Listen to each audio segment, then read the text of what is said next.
প্রতিদ্বন্দ্বিতাও করেছিল 2024 সালে, আপনারা জানেন। ওর বাড়ি ডায়মন্ড হারবার 1 নম্বর ব্লকের বাসুলডাঙ্গা বলে একটা গ্রাম পঞ্চায়েত আছে, সেখানে। তো আমি দীর্ঘদিন ধরে ওকে দেখেছি, ওর কথা শুনেছি, সামনাসামনি আমার কোনোদিন দেখা হয়নি। এবং সিপিএম দলে যে কজন, বিশেষ করে এই প্রজন্মের যারা প্রতিনিধিরা লড়াই করছেন, আমি লড়াই করছেন কথাটা অত্যন্ত সচেতনভাবে ব্যবহার করছি। তার কারণ যেটুকু মিছিল মিটিং হয় এদেরকেই দেখা যায়, বাকি তো সিপিএম খালি টিভির পর্দায় রয়েছে আর সোশ্যাল মিডিয়ায় যত বিপ্লব। এবং পুরো ক্ষোভ বা তাদের যে আক্রমণটা, সেটা তৃণমূল কংগ্রেস, মমতা বন্দ্যোপাধ্যায় আমাকে তো করে, কিন্তু স্বাধীনতার একটা গণ্ডির মধ্যে থেকে কাজ করা এবং রাজনৈতিক লড়াইটা লড়া, কোনো মতে সেই স্বাধীনতার গণ্ডি যাতে কেউ অতিক্রম না করে। আজকালকার দিনের যারা সিপিএম এর প্রতিনিধিরা সোশ্যাল মিডিয়ায় বক্তব্য রাখছেন বা সমাজ মাধ্যমে বা সংবাদ মাধ্যমে যায়, তাদের অনেকের কথা আমি শুনি। ব্যক্তিগতভাবে আমি প্রতি মুহূর্তে দেখেছি কোনোদিন তারা কোনো দলকে আক্রমণ করেনি। এবং বিজেপির বিরুদ্ধে আমাদের যে লড়াই, আমি যদি এসআইআর এর উদাহরণ নিয়ে বলি, যে আজকে এসআইআর বাংলা সহ 12টা রাজ্যে হচ্ছে। এই এসআইআর এর পদ্ধতিগত যে ত্রুটিগুলো রয়েছে, এগুলো নিয়ে যদি কেউ সরব হয়ে থাকে, একমাত্র তৃণমূল হয়েছে। গায়ের জোরে মানুষকে লাইনে দাঁড় করিয়ে জীবিত মানুষের নাম গায়ের জোরে কেটে দেওয়া, বাংলার ক্ষেত্রে নিয়ম আলাদা, বিহারের ক্ষেত্রে নিয়ম আলাদা। এই দ্বিচারিতা তো হতে পারে না। এর বিরুদ্ধে তৃণমূল কংগ্রেস যেভাবে কোর্টে, মাঠে, পার্লামেন্টের ভিতরে বাইরে লড়াই করেছে, সিপিএমও তো একটা রাজ্যে ক্ষমতায় রয়েছে।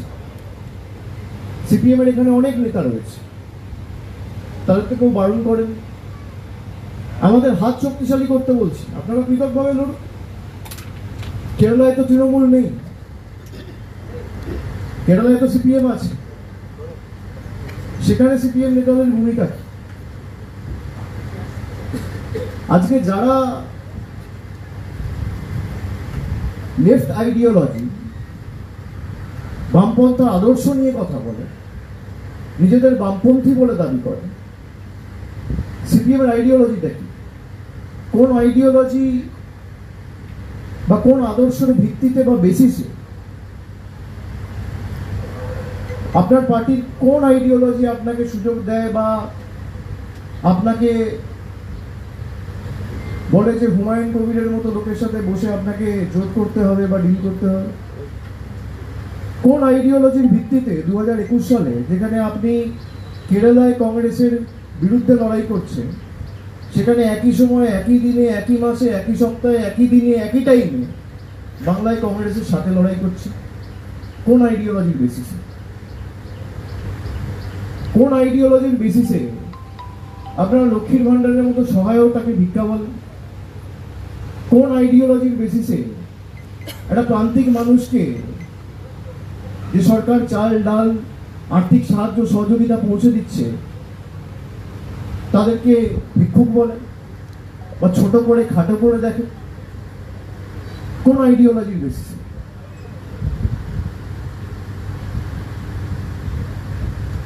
সিপিএম এর আইডিওলজি কি? অনেকে জিজ্ঞেস করে তৃণমূলের আইডিওলজি কি? আমাদের আইডিওলজি ওয়েলফেয়ারিজম। একটা প্রান্তিক মানুষকে সহযোগিতা, সাহায্যের হাত বাড়িয়ে দেওয়া, গ্রামের একদম প্রান্তিক এলাকায় যে দাঁড়িয়ে আছে, সেও যেন পরিষেবা থেকে বঞ্চিত না হয়। মমতা ব্যানার্জি অপরাধ করেছেন, আমাদের সরকার অপরাধ করেছেন লক্ষ্মীর ভান্ডার দিয়ে, রাজ্যটাকে নাকি দেউলিয়া করে দিয়েছে। 34 বছর যারা ক্ষমতায় ছিল, ঋণের পরিসংখ্যান ছিল 2,04,000 কোটি টাকা। কাউকে তো ভাতাও দেন, দুটো মাল্টি সুপার স্পেশালিটি হাসপাতাল করেন, 4টে বিশ্ববিদ্যালয় করেন। কোন আইডিওলজির বেসিসে আপনি কম্পিউটার বন্ধ করেন? আইডিওলজিটা কি আমি জানতে চাইছি। আমার আইডিওলজি, আমাদের দলের আইডিওলজি আমাদের বলে যে কোনো মানুষকে পরিষেবা পৌঁছে দেওয়া, আর্থিক সাহায্য হোক, যেটুকু আমাদের সামর্থ্য রয়েছে, সীমাবদ্ধ ক্ষমতা রয়েছে, তার বেসিসে যতটুকু আমরা পারবো আমরা মানুষের পাশে দাঁড়াবো। মমতা ব্যানার্জি সরকার দাঁড়িয়েছে, অর্থ সরাসরি মানুষের হাতে পৌঁছে দিয়েছে। আপনাদের গাত্রদাহ কেন, গায়ে জ্বালা কেন? আমি দুদিন ধরে সংবাদ মাধ্যম দেখছি, সেখানে প্রতিকূলকে বলা হচ্ছে তৃণমূলের সাথে ডিল করেছে। ডিলটা কি? ডিল, তিনি বিধানসভা নির্বাচনের টিকিট পাচ্ছেন। প্রতিকূল আমাকে নিজে এসে বলছে, দাদা দল যদি আমাকে টিকিট দেয় আমি টিকিট নেবো না। আপনি একটা ছেলেকে জানেন না, আপনার সাথে যে এতদিন ধরে দল করলো তাকে আপনি চেনেনই না। আপনি তাকে আগেই ঘোষণা করে দিলেন যে সে বেঈমান, সে গদ্দার। তার কারণ আপনার কাছে সে বশ্যতা স্বীকার করে, আপনার হ্যাঁতে হ্যাঁ মেলায়নি, আপনার স্তাবকে পরিণত হয়নি। খুব গায়ে জ্বালা সেলিম বাবুদের। তৃণমূলের সাথে ডিল হয়েছে, সংবাদ মাধ্যমে স্নো পাউডার নাকি ঘুরে বেড়ানো নেতা বলে দিচ্ছে তৃণমূলের সাথে সেটেলমেন্ট হয়ে গেছে। আমি এটা সংবাদ মাধ্যমে বলতাম না, কিন্তু আমি যদি এটা না বলি,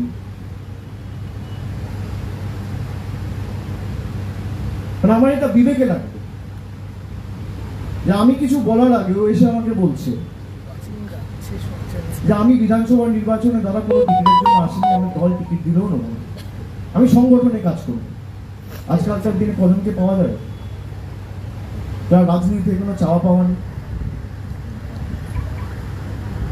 রাজনৈতিক কর্মী সমর্থক প্রত্যেক দলেরই থাকে, কিন্তু ভালো কর্মী আপনি কোথায় পাবেন? তৃণমূলেও যেমন ভালো খারাপ আছে, বিজেপিতেও ভালো খারাপ আছে, সিপিএমও আছে, কম সব দলেই থাকে। যাদের চাওয়া পাওয়ার কিছু নেই, মানুষের জন্য নিঃস্বার্থে কাজ করতে চায়, মানুষের জন্য সর্বক্ষণের কর্মী হয়ে কাজ করতে চায়, এর জন্য কারোর রবার স্ট্যাম্পের প্রয়োজন হয়।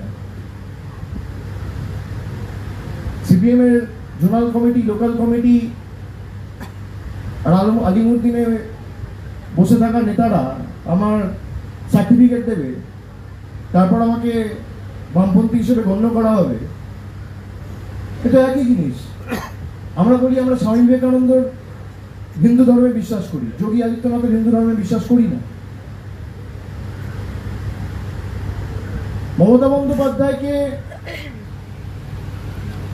মহেশ্বতা দেবীর মতো একজন লেখক তিনি প্রকাশ্যে বলেছিলেন, আমার এখনো মনে আছে, খুব সম্ভবত উলুবেড়িয়ার একটা সভা থেকে, যে মমতার বয়স বাড়ছে, এনার্জিও বাড়ছে।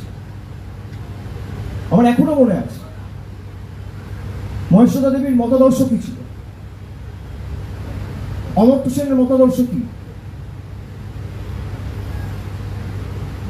অমর্ত্য সেন বলছেন দেশের যোগ্য প্রধানমন্ত্রীর পদপ্রার্থী হচ্ছে মমতা বন্দ্যোপাধ্যায়। আমি বলছি না, আপনারা আমাকে মিসকোট করবেন না, অমর্ত্য সেন বলছে। তার আইডিওলজি কি? তিনি বামপন্থী নয়?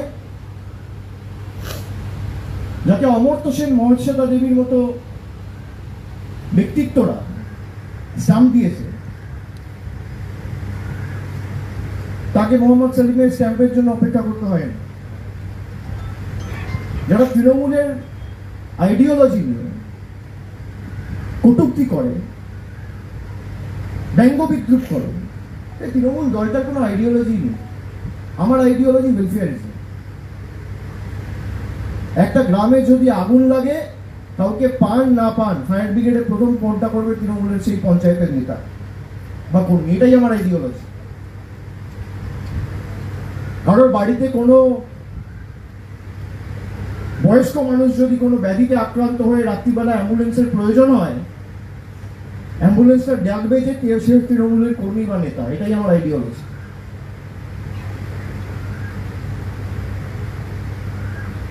লকডাউনের সময় যাতে কাউকে অভুক্ত অবস্থায় শুতে না হয়, আমরা কমিউনিটি কিচেন করে মানুষের বাড়িতে খাবার পৌঁছে দিয়েছি, মানুষের বাড়ির বাইরে গিয়ে কাউকে এসে লাইনে দাঁড়িয়ে খাবার নিতে হয়নি। এটা আমার আইডিওলজি। নারী ক্ষমতায়নের কথা অনেকে বলেছে, মানুষকে সে নারী ক্ষমতায়নের মডেলকে বাস্তবায়িত করেছেন মমতা বন্দ্যোপাধ্যায়। 1500 টাকা করে লক্ষ্মীর ভান্ডার মহিলাদের ব্যাংক অ্যাকাউন্টে সরাসরি ডিবিটি করে, এটা আমার আইডিওলজি। যুবশ্রী করেছেন কি? আমরা তো জিজ্ঞেস করছি না কে বিজেপি করেছেন, সিপিএম করে।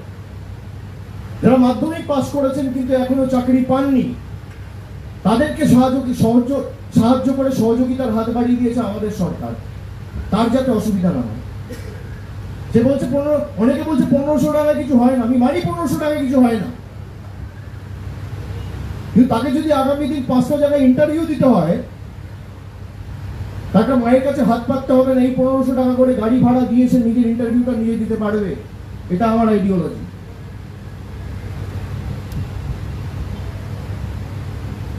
1500 টাকায় কি হয়?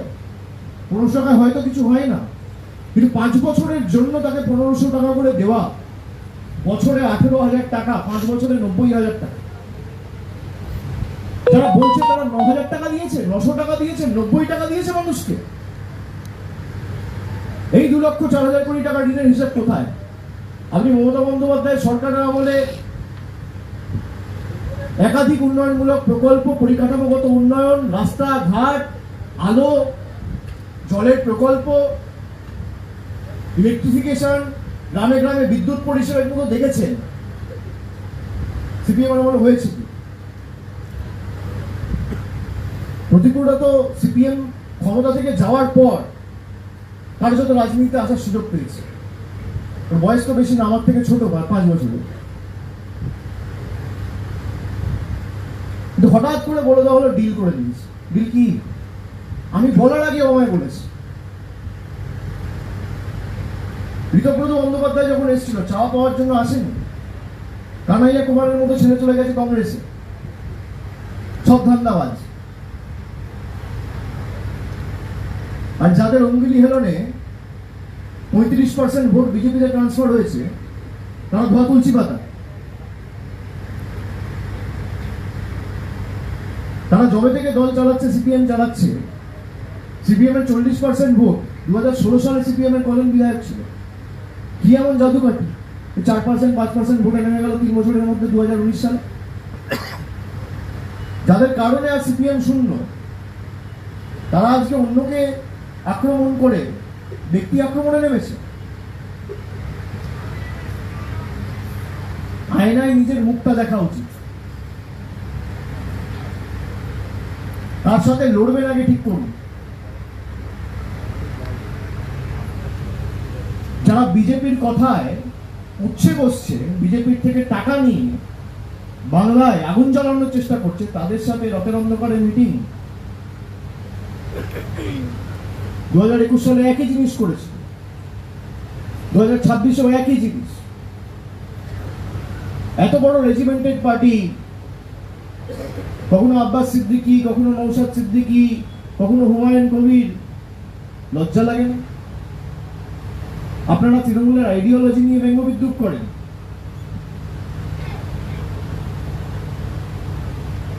আপনারা বলেন আমরা মন্দির মসজিদের রাজনীতিতে বিশ্বাস করি না।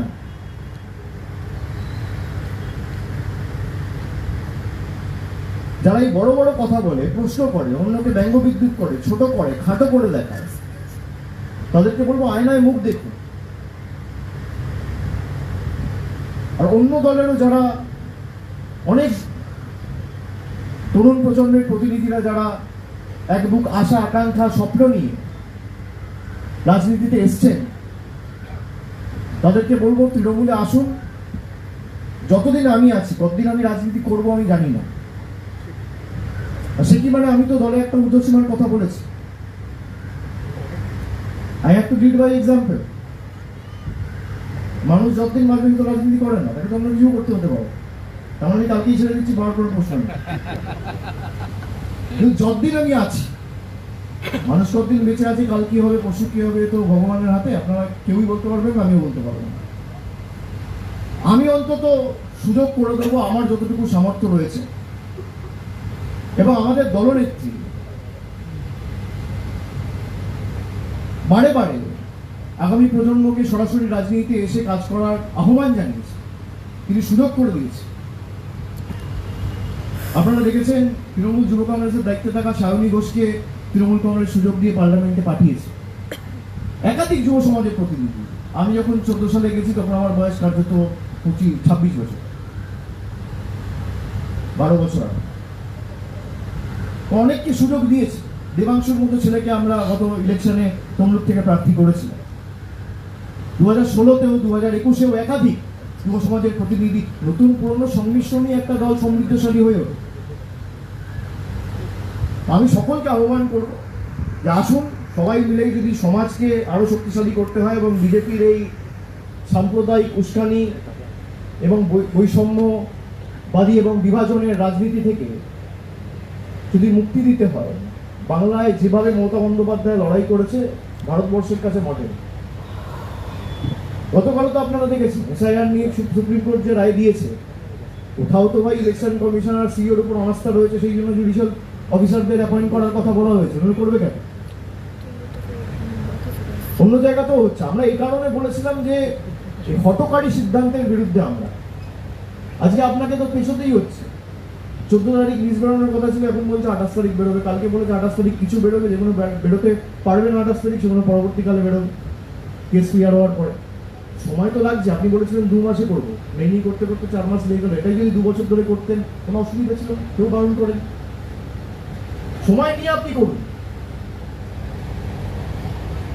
বাকি আপনাদের কারোর প্রশ্ন থাকলে বা প্রতিকূলকে যদি কিছু প্রশ্ন করতে চান।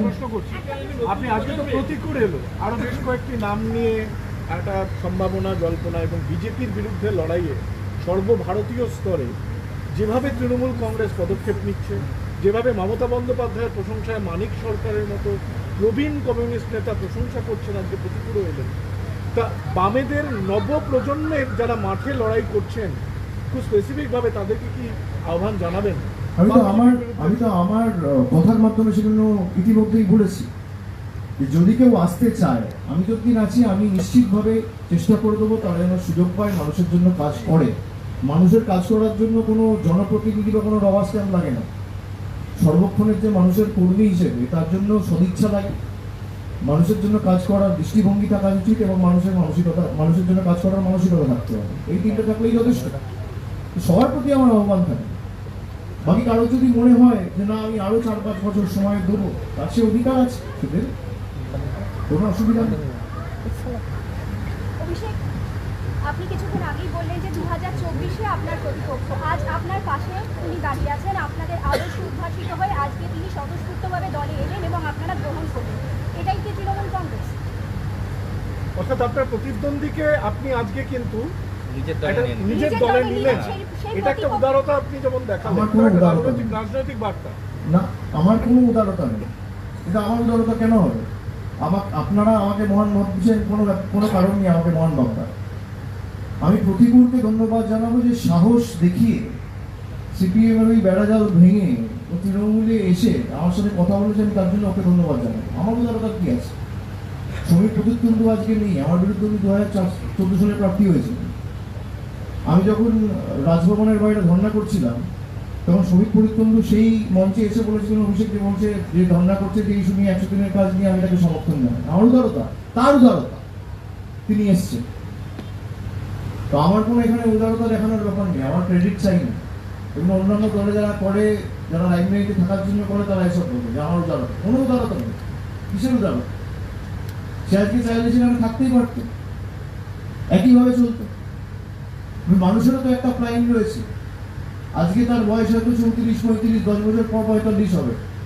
আজ বয়সের সাথে সাথে মানুষের কর্মক্ষমতা কম। আমি যে ইস্যুগুলো নিয়ে দলে প্রতিবাদ করেছি তার যদি কোনো সুরাহা সমাধান না হয়, তাহলে আমার প্রতিবাদ করার অধিকারটুকুও থাকবে না। আমি প্রতিবাদ করলে আমাকে বেঈমান বলা হবে। সেই সৎসাহস প্রতিকূল দেখিয়েছে, আমি ধন্যবাদ তাকেই জানাই।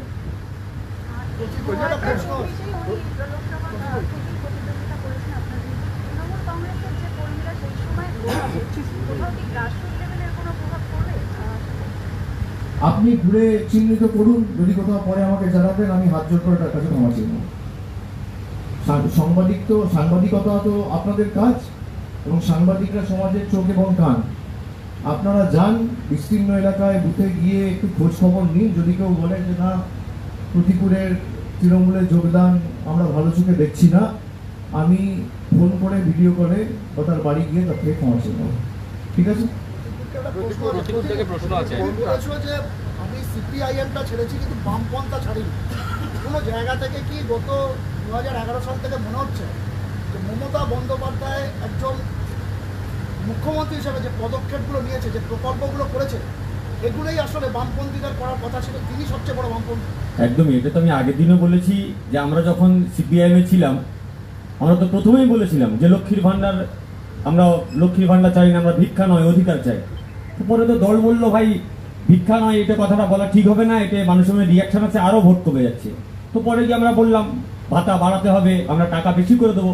মানে পরোক্ষভাবে তো তৃণমূল কংগ্রেসের স্কিমের কথা বা তৃণমূল কংগ্রেসের প্রকল্পের কথা আমরা স্বীকার করে নিলাম, আমরা বেটার করবার কথা বলেছিলাম। তো ফলে অবশ্যই সেই প্রশ্ন আপনি নিজেই উত্তর দিয়ে দিলেন। প্রতিকুদ্দা, আপনার নীতি নৈতিকতা নিয়ে প্রশ্ন উঠছে সোশ্যাল মিডিয়ায়, বাম কর্মী সমর্থকরা সেই প্রশ্ন তুলছে যে এত নীতি নৈতিকতার কথা বলতেন, এখন কেন তৃণমূলে গেলেন? আমার নীতি নৈতিকতা বিজেপিকে আটকাবো, ফ্যাসিস্ট শক্তিকে আটকাবো, সেই নীতি। এই যে বলছে না ডিল হয়েছে, হ্যাঁ ডিল হয়েছে। বিজেপিকে পশ্চিমবঙ্গের মাটিতে আটকাবো, বিজেপিকে ঢুকতে দেবো না, এইটাই ডিল হয়েছে আমার। এবং যারা নীতি নৈতিকতা বলছে প্রতিকুর রহমানকে বলতে পারে, আর আমরা তো যখন সিপিআইএমে ছিলাম তৃণমূলকে বিজেপি অনেক রুকিয়েছি। তৃণমূল সেটা ভুল প্রমাণ করার জন্য অভিষেক ব্যানার্জি, মমতা ব্যানার্জি সুপ্রিম কোর্টে গেলেন। আর প্রতিদিন তৃণমূল কংগ্রেস সিপিআইএমকে বলছে বিজেপির বি টিম তোমার ভোট ট্রান্সফার করেছো, সেটা প্রমাণ করার জন্য মোহাম্মদ সেলিম হুমায়ুনের সঙ্গে বসলেন। সেটা প্রমাণ করার জন্য মোহাম্মদ সেলিম ওয়েলফেয়ার পার্টির নেতাদের নিয়ে এসে আলিমুদ্দিনে মিটিং করলেন। সেটা প্রমাণ করার জন্য এসডিপিআইয়ের মতো প্রকাশ্য সভাতে সিপিএমের প্রতিনিধি পাঠাচ্ছেন। তো ফলে পরিষ্কার হয়ে গেছে কে কোন ডিল করেছে। আপনাকে করে এসেছেন, আপনি কিছু পেতে এসেছেন, এটা বলা হচ্ছে। কিন্তু এখানে দাদার সামনেই তো প্রশ্ন করলাম, এখানে তো কথা বললাম। আমার তো মনে হয়নি কোথাও যে আমি ভয়ের মধ্যে আছি বা আমি প্রশ্ন করতে পারছি না বা আমার হেজিটেশন ফিল হচ্ছে বা আমি কাছে যেতে পারছি না, আমার একবারও মনে হচ্ছে না। প্রতিকূল বুকে হাত দিয়ে বলো সিপিএম থেকে, প্রতিকূল বুকে হাত দিয়ে বলো সিপিএম থেকে শুভেন্দু অধিকারীর বিরুদ্ধে তোমাকে কিছু বলতে বারণ করা হয়েছিল? একদমই টাসেল হবে না। আরে লড়াই তো রাজনীতির লড়াই। এই যে গতকাল থেকে বললো যারা তোমার মেনেছিল তুমি যাদের সঙ্গে গেছো, গতকাল থেকে ফেসবুকে ডটাচ্ছে। যারা আমাকে বলছে আমি তাদের কাছে প্রশ্ন করবো আমি মার খেয়েছিলাম কাদের জন্য? আমি তো মার খেয়েছিলাম তোমাদের জন্য। তোমরা তো আমাকে ঠেলে দূরে সরিয়ে দিয়েছো, আমি তো থাকতে চেয়েছিলাম। দীপশিতা সৃজন রাও কি আসছেন প্রতিকূল? এটা তো নীতির লড়াই আপনি বললেন। সেরকম কোনো কথা আমার সঙ্গে হয়নি। সেটা তুমি ওকে জিজ্ঞেস করছো কেন? ওকে জিজ্ঞেস করো। এটুকু বলতে পারি, দলে দম বন্ধ করা পরিস্থিতির মধ্যে অনেকেই মুখ খোলা শুরু করেছে। হয়তো আমি রাজপ্রাসাদের বাইরে এসে জিজ্ঞেস করছি রাজা একটু থামুন, ওই প্রসাদের মধ্যে ঘুমন্ত শিশু জেগে উঠেছে, প্রশ্ন করে রাজা তোর কাপড় কোথায়। দাদা 2024 সালে লোকসভা নির্বাচনে শুভেন্দু, আমাদের কাছে খবর আছে, শুভেন্দু অধিকারীর বিরুদ্ধে সিপিএম স্ট্রিক্টলি বলেছিল, মানে এখন যারা সিপিএমটা চালাচ্ছে তারা বলেছিল শুভেন্দু অধিকারীর বিরুদ্ধে কোনো কথা বলা যাবে না। এটা তুমি বলো ইয়েস অর না, এটা বলেছিল না বলো? আচ্ছা, আজকের শুভেন্দু অধিকারী গতকালকে কি বললেন? সেলিম সাহেবের সঙ্গে প্রতিকূলের তুলনা হয়? দুদিন আগে সেলিম সাহেবকে আক্রমণ করলেন, এখন বলছে সেলিম সাহেবকে আক্রমণ করলে হয়? তো ফলে আমি কি উত্তর দেবো? উত্তর তো শুভেন্দু নিজেই দিয়ে দিয়েছেন। লোকসভা নির্বাচনে কতবার ফোন করেছিলেন, কি কথা হয়েছিল, ঠিক আছে, সময় এলে সমস্ত আস্তে আস্তে আসবে, অসুবিধা কিছু নেই। দাদা, লোকসভা ভোটের পর এই ডায়মন্ড হারবারের আসনেই যে 7 লক্ষ ভোটে আপনার প্রতিদ্বন্দ্বী অভিষেক ব্যানার্জি জয়লাভ করেছিল, সেই নিয়ে আপনি একাধিক প্রশ্ন তুলেছিলেন যে ভোট চুরি হয়েছিল। আজকে সেই দলেই আপনি পতাকা তুলে নিচ্ছেন। আচ্ছা, আমাকে 1 মাস আগে ভোটে দাঁড় করানো হয়েছে, সবাই জানে আমি হারবো। তো আমি হারবো, তো আমি কি বলতাম আমি হেরে গেছি? আমার সাংগঠনিক শক্তি নেই, আমি ডায়মন্ড হারবারে ক্যান্ডিডেট দিতে পারিনি। আমার কাছে বেস্ট অপশন ছিল এটাই, বড় ভোট লুট হয়েছে। আপনার তো আবার অভিযোগগুলো মিথ্যা ছিল না, আপনি নিজে ঘুরে দেখুন না কোনটা সাংগঠনিক শক্তি আছে আর কোনটা সাংগঠনিক শক্তি নেই। ডায়মন্ড হারবারে 2000 বুথ রয়েছে, আপনি 2000 সিপিএম বুথ এজেন্টের নাম জোগাড় করেন বলি, আপনাকে চ্যালেঞ্জ দিচ্ছেন। সিপিএম বুথে বসতে পারবে না, দায় তৃণমূলের। কংগ্রেস এজেন্ট দিতে পারবে না, দায় তৃণমূলের। আমাদের এজেন্টটা বসবে নাকি সিপিএম এর এজেন্ট হয়ে? আপনি জোগাড় করে দিন।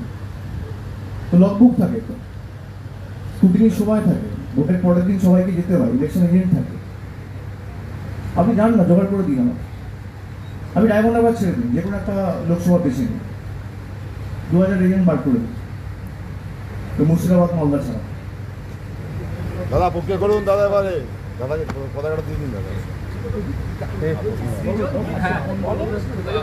গতকাল আমি তো বললাম সেটা ওদেরকে জিজ্ঞেস করুন। আচ্ছা, আমার একটা শেষ প্রশ্ন।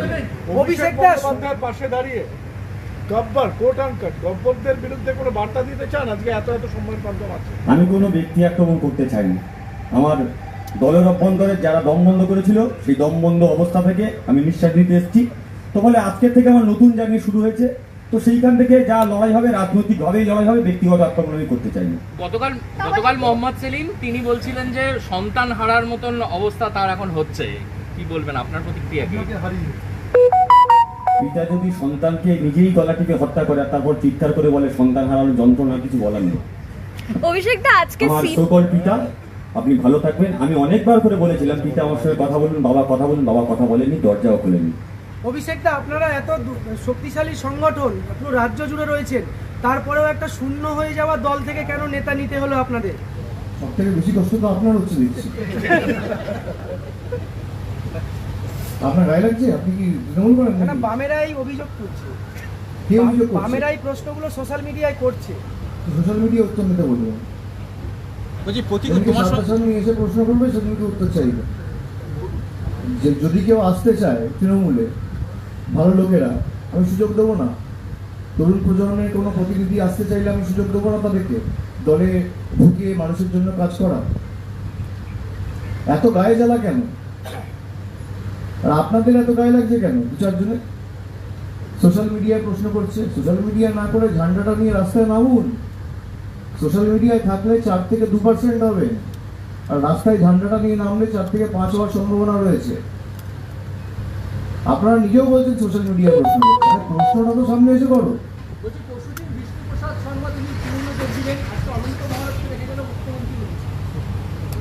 সেটা তো সরকারি অনুষ্ঠান, সরকারি অনুষ্ঠানে যেতেই পারে।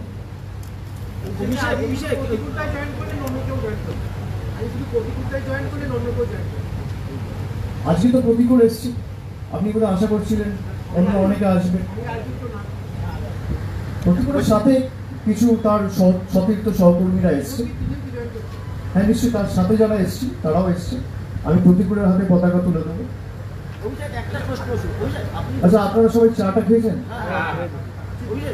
দাদা এদিকে। আবার কি? দাদা এদিকে।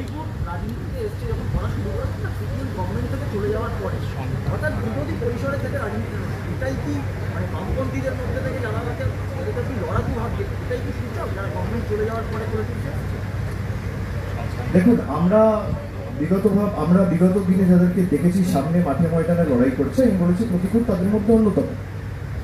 কিন্তু তাদের মধ্যেও ভালো খারাপ রয়েছে। তাদের দলের অভ্যন্তরীণ কি বিষয় আমি তো বলতে পারবো না।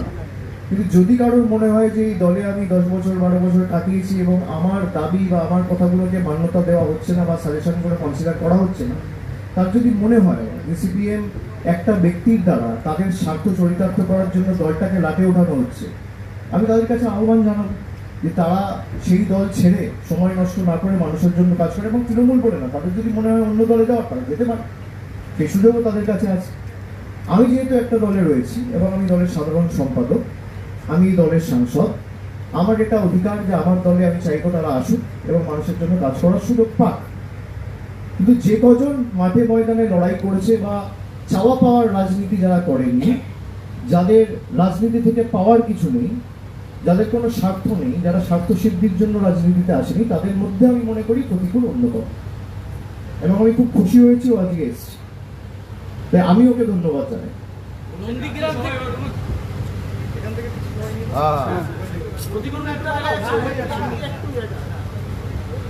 একটু এদিকে একটু এদিকে একটু সামনে, সামনে মই একটু নামা আপনি।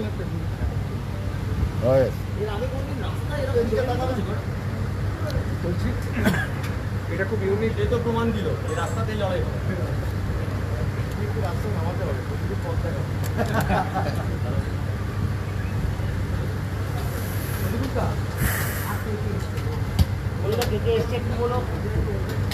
সঞ্জয় ভেতর একটু এদিকে ঘুরে, এদিকে ঘুরে দাদা একটু মাঝখানে।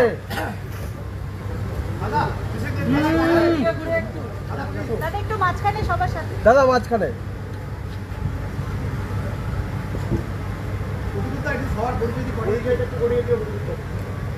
সাবিদা ডায়মন্ড হারবার 1 নম্বর এরিয়া কমিটির সম্পাদক, হাবিব দপ্তরি 2 নম্বর এরিয়া কমিটির সম্পাদক আজকে আমাদের সঙ্গে যুক্ত হলেন।